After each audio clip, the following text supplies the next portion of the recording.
اعوذ باللہ من الشیطان الرجیم بسم اللہ الرحمن تعارف سورۃ الحجرات. ٹھیک ہے، نام اس سورہ مبارکہ کا نام الحجرات ہے. یہ کلمہ آیت نمبر 4 میں مذکور ہے. اس میں 2 رکوع 18 آیتیں 335 کلمات اور 1476 حروف ہیں. زمانہ نزول کا مطلب کیا ہے کہ جس زمانے میں یہ اس کا نزول ہوا، یہ سورت نازل ہوئی. ٹھیک ہے، حضرت حسن بصری، قتادہ، اکرمہ اور دیگر علماء، یعنی کہ یہ بھی علماء ہیں اور ان کے علاوہ اور بہت سارے علماء جو ہے نا، ان کا کہنا کیا ہے، ان کے نزدیک یہ ساری سورت مدینہ طیبہ میں نازل ہوئی. لیکن حضرت ابن عباس سے قول یہ بھی مروی ہے کہ مدنی ہے، یعنی باقی مدینہ طیبہ میں نازل ہوئی ہیں، لیکن صرف آیت نمبر 13 جو ہے نا وہ مکہ مکرمہ میں نازل ہوئی. لیکن پہلا قول ہی صحیح ہے. یعنی کہ کون سا قول صحیح ہے؟ یعنی کہ یہ ساری سورت جو ہے وہ مدینہ طیبہ میں نازل ہوئی. ٹھیک ہے، سمجھ آ گئی اتنی؟ اب آگے ہیں کہ آیت نمبر 14 اس وقت نازل ہوئی جب بنی تمیم کا وفد شرف باریابی حاصل کرنے کے لیے مدینہ طیبہ حاصل ہوا. یعنی کہ آقا کریم علیہ السلام سے ملاقات کے لیے مدینہ طیبہ میں ایک وفد آیا تھا، ایک گروہ آیا تھا. ٹھیک ہے، حضور سرور عالم صلی اللہ علیہ وسلم اس وقت گھر تشریف لے جا چکے تھے.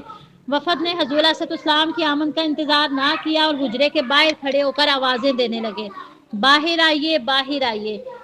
ان کو تنبیہ کرنے کے لیے یہ آیت نازل ہوئی. کتب سیرت کے مطابق یہ وفد 9 ہجری میں آیا تھا. اس سے پتہ چلتا ہے کہ یہ سورت مدنی زندگی کے آخری دور میں نازل ہوئی. نیز آیت نمبر 6 میں جس واقعے کا ذکر ہے اس کا تعلق ولید بن عقبہ بن ابی معیط سے ہے اور فتح مکہ کے بعد مسلمان ہوا. کیا یہ ہے کہ وہ آیت نمبر 13 اوپر جو بیان ہوئی ہے نا، حضرت ابن عباس نے فرمایا کہ یہ جو آیت نمبر 13 ہے یہ مکہ مکرمہ میں نازل ہوئی ہے، یہ وہ والی آیت ہے. ٹھیک ہے، کہ آیت نمبر 14 وہ 13 کی بات کر رہے ہیں، لیکن یہاں پر کیا آیت نمبر 14 جو ہے وہ کس بارے میں ہے کہ بنی تمیم کا ایک وفد، بنی تمیم ایک نا قبیلہ ہے. ٹھیک ہے، اور اس قبیلے کا ایک گروہ جو ہے نا وہ کہاں پہ آیا تھا؟ آقا علیہ السلام سے ملاقات کے لیے آیا تھا. لیکن انہوں نے کیا کیا تھا؟ انہوں نے بجائے اس کے کہ وہ مسجد نبی میں انتظار کرتے، ہوتا یہی تھا نا کہ آقا علیہ السلام، کل بھی میں کہہ رہی تھی کہ جیسے آج کل ہم نے ڈرائنگ رومز بنائے ہوئے ہیں، بیٹھک ہوتی ہے، اپنے جو میل جو گیسٹ آتے ہیں نا ہم ان کے لیے الگ سی جگہ بناتے ہیں کہ وہ گھر کی عورتوں کی طرف نہ آئے. تو اسی طرح سے آقا علیہ السلام، ظاہر ہے یہ اس دور کی بات ہے جہاں پر ایک حجرہ ہوا کرتا تھا، تو اس میں تو اتنی گنجائش نہیں نکلتی نا کہ مردوں کے لیے الگ جگہ بنائی جائے. تو آقا علیہ السلام سے ملاقات جس نے بھی کرنی ہوتی تھی نا وہ کہاں پر آتے تھے؟ مسجد نبی میں آتے تھے. لیکن کیا انہوں نے کیا کیا؟ انتظار نہ کیا. آپ نے تھوڑی دیر پہلے کہا ہے کہ انہوں نے پہلے انتظار کیا. انہوں نے انتظار نہیں کیا تھا، کرنا چاہیے تھا لیکن کیا نہیں، بلکہ کیا کیا؟ وہ سیدھا گھر آ گئے، حجرہ مبارک کی طرف آج کے، اور آ کر انہوں نے دروازہ بجا کر اونچی اونچی آواز سے کہنا شروع کر دیا کہ باہر آئیے، باہر آئیے. اور اس بات کو اللہ نے ناپسند فرمایا، اور اللہ نے فرمایا کہ میرے حبیب علیہ السلام کے ساتھ جب ملاقات کے لیے جاؤ، جب بات کرنے کے لیے جاؤ تو کیا کرو؟ ادب کو ملحوظ ہاتھ رکھا کرو. ٹھیک ہے، تو اللہ نے مطلب آگے آپ صورت میں پڑھیں گی، ترجمے میں بھی اور تفسیر میں بھی، کہ اللہ فرما رہا ہے کہ میرے حبیب علیہ السلام کو اس طرح سے نہ بلاؤ جس طرح سے تم ایک دوسرے کو بعضکم لبعض، یعنی ایک دوسرے کو مخاطب کر کے بلاتے ہو. ٹھیک ہے، تو جب بھی آقا علیہ السلام کی بارگاہ میں حاضری دو تو اس وقت ادب کا دامن جو ہے وہ نہ چھوڑا کرو. ادب پہلا کرینہ ہے محبت کے کرینوں میں. ٹھیک ہے، تو ہمیں اس چیز کا خیال رکھنا چاہیے. تو اب وہ ہم یہ سمجھ لیں کہ یہ 1400 سال پہلے کی بات ہے، ایسا تو نہیں ہے، ہمارے لیے بھی ہے. تو ہم نے کیا دیکھنا ہے کہ آقا کریم علیہ السلام پر جب ہم درود پڑھ رہے ہیں تو تب ہم نے ادب کا دامن نہیں چھوڑنا. ہم نے ادب کے ساتھ بیٹھ کر، بیسٹ یہ ہے کہ آپ جائے نماز پر بیٹھ کر درود پاک پڑھیں. پھر اس کے بعد اگر ہم تھوڑا سا اور دیکھیں، ہم جائے نماز پر بیٹھ کے درود پاک نہیں پڑھ رہے تو ہم اس جگہ پر بیٹھیں جو جگہ پاک ہے، باوضو ہو کر. اور بہتر یہ ہے کہ ہم جب درود پڑھیں اس وقت ہماری نظر میں، ہمارے ذہن میں گنبد خضرا کا جمال ہو، ہمیں پتہ ہو کہ آقا کریم علیہ السلام پر ہم درود پڑھ رہے ہیں اور ہم کس ہستی پر درود پڑھ رہے ہیں. اس کے بعد جب روضہ مبارک صلی اللہ علیہ وسلم کے سامنے جائیں تو تب بھی ہم نے کیا کرنا ہے؟ ادب کے ساتھ، اور یہی سمجھ کر کہ ہم بارگاہ اللہ کے حبیب علیہ السلام کی بارگاہ میں ہم جو ہے وہ حاضر ہیں، اور ہم روضہ مبارک کے سامنے نہیں بلکہ آقا کریم علیہ السلام کے سامنے ہم. ٹھیک ہے، پھر اس کے بعد کیا ہے، یہ پہلا پوائنٹ آپ کا ہو گیا مضامین میں یہ چیز ہے کہ اس صورت کی، چلیں آگے دیکھیں، پہلے یہ بات ہوئی، اور اس کے بعد کیا ہے کہ اگر تم گستاخی کرو گے، اگر ادب کا دامن ہاتھ سے جانے دو گے تو کیا ہوگا، انتحبتا اعمالکم، تمہارے سارے کے سارے اعمال جو ہے نا وہ کیا ہو جائیں گے، ضائع ہو جائیں گے، اور تمہیں پتہ بھی نہیں چلے گا. ٹھیک ہے، بار بار جو ہے وہ قرآن پاک میں ارشاد ہوا کہ جب بھی آقا علیہ السلام کی بارگاہ نیاز میں جاؤ تو کس طرح سے جاؤ کہ ادب کا دامن ہاتھ سے چھوٹنے نہ پائے. اور دوسری چیز یہ ہے کہ کیا کرو، اب ادب کرنا کیسے ہے، کہ یہ نہیں ہے کہ آقا علیہ السلام کا باہر سے حجرہ مبارک کا دروازہ بجاؤ یا پھر آوازیں دو، کیا کرنا ہے، مسجد نبی میں بیٹھ جاؤ، یا پھر اگر باہر بھی کھڑے ہو نا تو کھڑے ہو جاؤ. ٹھیک ہے، جب آقا علیہ السلام تشریف لائے آپ سے پوچھیں کہ کیا بات ہے تو پھر آپ اپنی معروضات جو ہے نا وہ پیش کرو. اس طرح سے نہیں ہے کہ آپ جو ہے وہ بولنا شروع کر دو. ٹھیک ہے، پہلی بات یہ ہے. اب دوسری چیز کون سی بیان ہے اس میں، آپ اوپر لکھ لیں گے کیا ہے کہ جب کسی سے بھی کوئی خبر سنو، کوئی بات سنو تو پھر کیا کرو، خوب چھان بین کر لیا کرو. اب یہاں سے باہر سے کوئی بندہ آئے، آ کر ہمیں کوئی خبر سنائے باہر یہ ہو رہا ہے یا ایسے ہو جائے گا، ہم فوراً نہیں یقین کریں گے. ہم صرف ان لوگوں کی بات پر یقین کریں گے جن کو ہم اچھی طرح سے جانتے ہیں کہ یہ جھوٹ نہیں بولیں گے. ٹھیک ہے، ادروائز جو بھی ہم سے بات کرے گا ہم نے کیا کرنا ہے، اس کی بات پر یقین نہیں کرنا، بلکہ کیا کرنا ہے، مومن کو میرا رب فرما رہا ہے کہ خوب تحقیق کر لیا کرو. کوئی بھی خبر آئے، کوئی بھی بات آئے تو اس پر فوراً سے یقین نہیں کرنا ہے. ٹھیک ہے، خبر کی خوب تحقیق کر لیا کرو. اس کے بعد تیسری چیز جو بیان ہوئی ہے نا صحابہ کرام کی شان میں، آپ تیسرے یہ جو پیراگراف ہے اس پر آپ لکھ لیں کہ صحابہ کرام کی شان بیان ہوئی ہے. ٹھیک ہے، کہ اللہ کریم نے بتا دیا کہ آپ اس کو نہ پڑھیں، یہ سنیں اس کو، کہ حضور صلی اللہ علیہ وسلم کے صحابہ کے بارے میں صراحتاً اعلان کر دیا کہ ہم نے ایمان کو ان کا محبوب بنا دیا ہے، اور ان کی آنکھوں میں اسے یوں آراستہ کر دیا کہ وہ اس کو چھوڑ کر کسی غیر کی طرف نظر نہیں ڈال سکتے. یعنی کہ ان کے اندر نا، کل بھی میں بتا رہی تھی نا کہ ہمارے لیے کچھ دوسری چیزیں محبوب ہو سکتی ہیں. فرسٹ آف آل لڑکیاں جو سب سے زیادہ جو چیز کرتی ہیں نا وہ کیا ہے کہ پردے کو چھوڑ دیتی ہیں. خاص کر جب نا فنکشن وغیرہ ہوتے ہیں اس میں ایسے ہوتا ہے نا، کیا اگر کوئی نقاب کرتی بھی ہوگی نا لڑکی تو کسی کزن کی شادی ہے، فیملی میں کسی کی شادی ہے، وہ کیا کرے گی، وہ اسی طرح سے وہ میکسی پہنی ہوئی ہے، بال کھولے ہوئے ہیں، پتہ ہی نہیں کہ میں نقاب بھی کرتی تھی، میں پردہ بھی کرتی تھی. ایسا ہوتا ہے نا. تو ہمارے لیے نا بہت ساری ایسی چیزیں ہیں جو ایمان کے علاوہ ہم نہیں جانتے ہیں، بہت ساری چیزیں ایسی ہیں جو ایمان کے علاوہ ہمارے لیے محبوب ہیں اور ہمیں پتہ ہی نہیں چلتا کہ ہمارا ایمان اس سے ضائع ہو سکتا ہے. ٹھیک ہے، اب ہم پرفیوم لگاتے ہیں، میں نے کہیں پڑھا تھا پرفیوم ہم لگاتے ہیں نا، عورت پرفیوم لگاتی ہے، اس کی خوشبو اگر کسی مرد کو چلی جاتی ہے، جتنے مردوں کے پاس اس عورت کی وہ خوشبو پرفیوم کی خوشبو جائے گی نا، وہ سمجھے کہ اتنے مردوں کے ساتھ اس نے زنا کیا. استغفر اللہ، کہ جو ہے وہ اس نے پرفیوم خود لگائی ہوئی ہے اور اس کی خوشبو جو ہے وہ دوسرے میل جو مرد ہے نا ان تک جا رہی ہے. تو کتنا غلط ہے یہ.